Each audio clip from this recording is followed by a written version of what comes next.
Deuteronômio capítulo 18. Direitos dos levitas e dos sacerdotes. Moisés disse ao povo: a tribo de Levi não receberá terras em Canaã como as outras tribos. Portanto, os sacerdotes levitas receberão a sua parte dos sacrifícios oferecidos a Deus. Eles não terão terras. Conforme o Senhor Deus prometeu, a parte dessa tribo é o direito de os homens servirem como sacerdotes do Senhor. Quando alguém oferecer touros ou bodes em sacrifício a Deus, os sacerdotes receberão o quarto dianteiro, as queixadas e o bucho. Receberão também o que for colhido ou preparado primeiro, sejam cereais ou vinho, ou azeite ou lã, pois o Senhor nosso Deus os escolheu entre todas as tribos de Israel, para que eles e os seus descendentes o sirvam como sacerdotes para sempre. Se um levita que estiver morando numa das cidades de Israel desejar ir ao lugar de adoração escolhido pelo Senhor Deus, poderá ir quando quiser. Ele servirá como sacerdote do Senhor nosso Deus, como fazem os outros levitas que estão ali. E receberá a mesma quantidade de alimentos que os outros sacerdotes recebem. Além disso, poderá ficar com tudo o que a sua família mandar. Condenação de costumes pagãos. Quando vocês tomarem posse da terra que o Senhor, nosso Deus, está dando a vocês, não imitem os costumes nojentos dos povos de lá. Não ofereçam os seus filhos em sacrifício, queimando-os no altar. Não deixem que no meio do povo haja adivinhos ou pessoas que tiram sortes. Não tolerem feiticeiros, nem quem faz despachos, nem os que invocam os espíritos dos mortos. O Senhor Deus detesta os que praticam essas coisas nojentas, e por isso mesmo está expulsando da terra esses povos, enquanto vocês vão tomando posse dela. Em todas as coisas, sejam fiéis ao Senhor nosso Deus. Deus promete enviar outro profeta. Moisés disse ao povo: os povos da terra que vai ser de vocês seguem os conselhos dos que adivinham o futuro e dos que tiram sortes. Mas o Senhor nosso Deus não quer que vocês façam isso. Do meio de vocês, Deus escolherá para vocês um profeta que será parecido comigo, e vocês vão lhe obedecer. Lembrem que naquele dia em que estavam reunidos ao pé do Monte Sinai, vocês oraram ao Senhor assim: ó Deus, não nos obrigues a ouvir de novo a tua voz, nem a ver outra vez este grande fogo, para que não morramos. Então o Senhor me disse: esse pedido do povo é justo. Do meio deles, escolherei para eles um profeta que será parecido com você. Darei a esse profeta a minha mensagem, e ele dirá ao povo tudo o que eu ordenar. Eu castigarei quem não obedecer às ordens que esse profeta der em meu nome. Profetas falsos. E Moisés continuou dizendo ao povo: o Senhor disse também: se um profeta tiver o atrevimento de dar uma mensagem em meu nome, quando eu não lhe tiver dito nada, ou se ele falar em nome de outros deuses, deverá ser morto. Mas vocês vão ficar pensando assim: como é que vamos saber que aquilo que o profeta diz não é mensagem de Deus, o Senhor? Fiquem sabendo que se um profeta falar em nome de Deus, mas se o que disser não acontecer, então o que disse não foi mensagem de Deus. Esse profeta foi atrevido, e vocês não precisam ter medo dele. Salmo 105. Deus e o seu povo. Agradeçam a Deus o Senhor, anunciem a sua grandeza e contem às nações as coisas que ele fez. Cantem a Deus, cantem louvores a ele, falem dos seus atos maravilhosos. Tenham orgulho daquilo que o Santo Deus tem feito. Que fique alegre o coração de todos os que adoram a Deus, o Senhor. Procurem a ajuda do Senhor, estejam sempre na sua presença. Vocês, descendentes de Abraão, servo de Deus, vocês, descendentes de Jacó, o escolhido de Deus. Lembrem de tudo o que Deus tem feito. Lembrem dos seus grandes e maravilhosos milagres e de como tem condenado os nossos inimigos. Ele é o Senhor, nosso Deus. Os seus mandamentos são para o mundo inteiro. Ele sempre lembrará da sua aliança e por milhares de gerações cumprirá suas promessas. Ele será fiel à aliança feita com Abraão e à promessa que fez com juramento a Isaque. Deus fez uma aliança com Jacó para sempre. Fez com ele uma aliança eterna.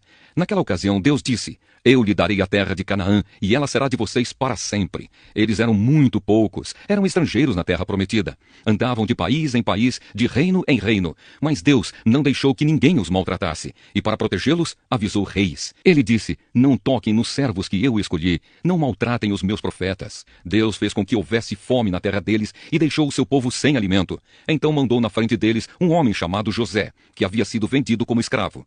Os seus pés foram presos com correntes, e no seu pescoço puseram uma coleira de ferro. José ficou na prisão até que se cumpriu o que ele tinha dito. A palavra do Senhor Deus provou que José estava certo. Aí o rei do Egito mandou soltá-lo. O rei de muitas nações o pôs em liberdade. Ele o colocou como a mais alta autoridade daquela terra para governar o país inteiro. José recebeu poder para dar ordens aos príncipes do reino e para orientar os conselheiros do rei. Depois, Jacó foi para o Egito e ficou morando naquela terra. O Senhor Deus fez com que o seu povo tivesse muitos filhos e o tornou mais forte do que os seus inimigos. Ele fez com que os egípcios odiassem o seu povo e fez com que enganassem os israelitas, os servos de Deus.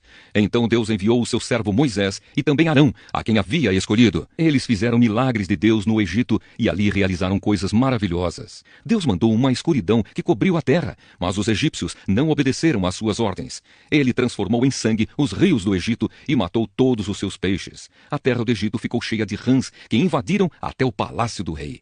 Deus deu ordem e moscas e piolhos encheram todo o país. Em vez de chuva, ele mandou chuva de pedra e relâmpagos sobre a terra. Deus destruiu as plantações de uvas e de figos e derrubou todas as árvores. Ele deu ordem e vieram gafanhotos, tantos que nem podiam ser contados. Os gafanhotos comeram todas as plantas, todas as colheitas do Egito. Ele matou o filho mais velho de todas as famílias dos egípcios. Matou aqueles que eram o orgulho dessas famílias. Então Deus tirou os israelitas daquele país e eles levaram consigo prata e ouro. Todos eram fortes e cheios de saúde. Os egípcios ficaram contentes quando os israelitas foram embora, pois estavam com medo deles.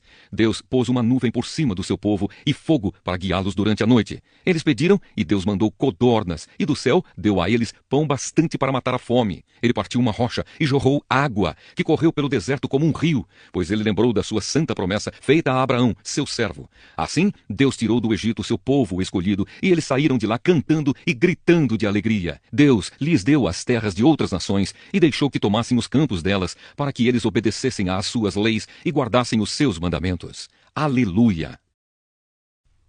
Isaías capítulo 45. Deus escolhe Ciro para cumprir o seu plano. O Senhor ungiu Ciro como rei. Ele o pegou pela mão direita e lhe deu poder para conquistar nações e derrotar reis. Para que Ciro entre nas cidades, o Senhor abre os portões e ninguém pode fechá-los de novo. O Senhor Deus diz a Ciro: eu irei na sua frente e aplanarei as montanhas, arrebentarei portões de bronze e quebrarei as suas trancas de ferro. Eu lhe darei tesouros escondidos, riquezas guardadas em lugares secretos, a fim de que você saiba que eu sou o Senhor, o Deus de Israel, que o chama pelo nome. Eu o estou chamando para que você ajude o povo de Israel, o meu povo escolhido. E embora você não me conheça, eu lhe dou um título de honra. Eu e somente eu sou o Senhor, não há outro Deus além de mim.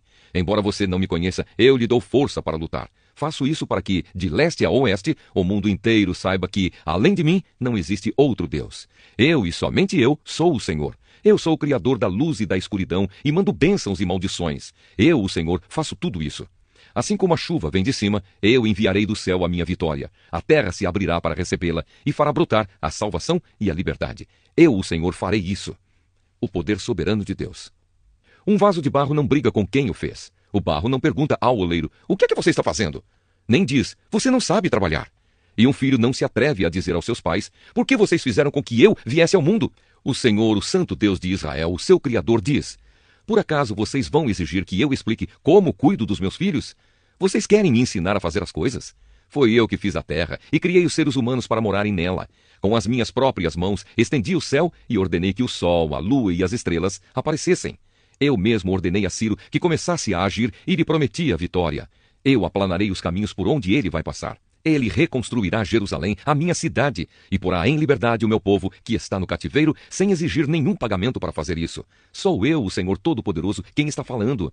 O Senhor diz ao povo de Israel: vocês ficarão com as riquezas do Egito, da Etiópia e dos moradores de Sebá, aquela gente alta. Vocês os derrotarão e eles serão os seus escravos, e presos com correntes irão andando atrás de vocês. Eles se ajoelharão na frente de vocês e declararão humildemente: Deus está com vocês, e não há outro Deus além dele. O Deus de Israel que salva o seu povo é um Deus que se esconde das pessoas. Os que fazem imagens serão humilhados, todos eles passarão vergonha. Mas o povo de Israel foi salvo pelo Senhor. Ele os salvou para sempre, e eles nunca serão humilhados, nem passarão vergonha. O Senhor que criou os céus é o único Deus. Ele fez a terra e lhe deu forma, e a colocou no seu lugar. Ele não a criou para que ficasse vazia, mas para que houvesse moradores nela. O Senhor Deus diz: eu sou o Senhor e não há outro Deus. Eu não falei em segredo, não falei num lugar escuro, e não disse ao povo de Israel que me procurasse num lugar deserto. Eu, o Senhor, falo a verdade, e o que digo sempre merece confiança. O Senhor e os deuses falsos. O Senhor Deus diz: venham e ajuntem-se, todos os povos que escaparam com vida, e apresentem-se no tribunal. Não sabem nada as pessoas que oram a deuses que não podem salvá-las, pessoas que fazem procissões, carregando as suas imagens de madeira. Falem logo e apresentem as suas razões. Consultem uns aos outros se quiserem. Quem foi que anunciou há muito tempo as coisas que iam acontecer? Não fui eu mesmo, o Senhor? Pois não há outro Deus além de mim. Eu sou o único Deus, o Deus fiel, que salva o seu povo. Povos do mundo inteiro, voltem para mim, e eu os salvarei, pois eu sou Deus e não há nenhum outro. Fiz um juramento no meu próprio nome, o que eu digo é verdade e nunca deixará de acontecer. Juro que todos se ajoelharão diante de mim e prometerão ser fiéis a mim. Declararão que somente eu, o Senhor, posso dar poder e vitória. Todos os que me têm combatido ficarão humilhados e envergonhados na minha presença. Mas eu, o Senhor, darei a vitória ao meu povo e eles me louvarão. Apocalipse, capítulo 15. Os anjos e as últimas pragas. Depois disso, vi no céu outro sinal misterioso, grande e espantoso. Eram 7 anjos com 7 pragas, que são as últimas, pois são o fim da ira de Deus. Então vi o que parecia ser um mar de vidro misturado com fogo. Vi também as pessoas que conseguiram derrotar o monstro e a sua imagem, isto é, o monstro cujo nome é representado por um número. Elas estavam de pé perto do mar de vidro e tocavam as harpas que Deus lhes tinha dado. Cantavam a canção de Moisés, servo de Deus, e a canção do Cordeiro. Cantavam assim: Ó Senhor Deus Todo-Poderoso, como são grandes e maravilhosas as tuas obras, Rei das nações, como são justos e verdadeiros os teus planos. Quem não terá medo de ti, Senhor? Quem não vai querer anunciar a tua glória? Pois só tu és santo. Todas as nações virão e te adorarão, porque as tuas obras justas são vistas por todos. Em seguida vi que se abriu no céu o templo, isto é, a tenda da presença de Deus. Os 7 anjos, que tinham as 7 pragas, saíram do lugar santo. Estavam vestidos com roupas de linho branco e brilhante, e tinham faixas de ouro em volta do peito. Então um dos 4 seres vivos deu aos 7 anjos 7 taças de ouro, cheias da ira de Deus, aquele que vive para todo sempre. O templo ficou cheio da fumaça da glória e do poder de Deus, e ninguém podia entrar nele até que chegassem ao fim as 7 pragas trazidas pelos 7 anjos.